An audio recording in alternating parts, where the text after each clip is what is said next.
आज होता श्रीकृष्णाचा जन्मदिवस, त्याच्यामुळे मी पूजा वगैरे केलेली. नमस्कार मंडळी. तर आज होतं श्रीकृष्ण जन्माष्टमी. पहिलं तर मी सकाळी उठली आणि गरम पाणी पिलं. आता थोडे दिवसच झाले की मी गरम पाणी चालू केलं फॅटसाठी. जर काही रिझल्ट भेटला तर भेटला, फॅट तर कमी करायचं आहेच हे मी ठरवलंयच. आणि पूर्ण दिवसभर उपवास असतो, त्याच्यामुळे मी अख्खा दिवस फ्रूटवरतीच होती, जो की मी कधीच राहू शकत नाही. पण माझं हे दुसरं वर्ष जे की मी उपवास करते आणि मला चांगला रिझल्ट भेटतो. म्हणजे मला खूप प्रसन्न वाटतंय, चांगलं वाटतंय उपवास वगैरे करून. आणि चांगला असतो या दिवशी उपवास केलेला असं सगळी बोलतात. त्याच्यानंतर मी फ्रेश वगैरे झाली. संध्याकाळी रात्री आपल्याला पूजा वगैरे करायची होती, तर ती सगळी तयारी करायची होती. त्याच्यानंतर या दिवशी दुधाचं वगैरे काय पीत नाही, तर मला ब्लॅक टी प्यावा लागला. आणि मस्तपैकी मी रेडी वगैरे झाले.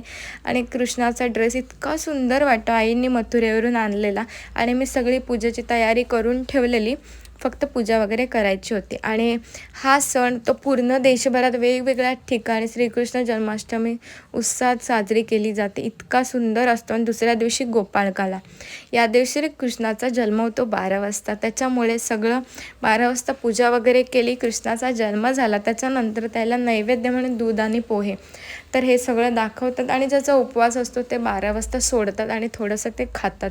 त्याच्यानंतर गावातच गेलेली तिकडे पूजा वगैरे असतात, पोथी वगैरे वाचतात, तर तिथे पण श्रीकृष्ण जन्माष्टमी साजरी करतात आणि भरपूर मंडळी येते. तर असा होता माझा आजचा दिवस. भेटूया उद्याच्या गोपाळकालाच्या ब्लॉगमध्ये. बाय.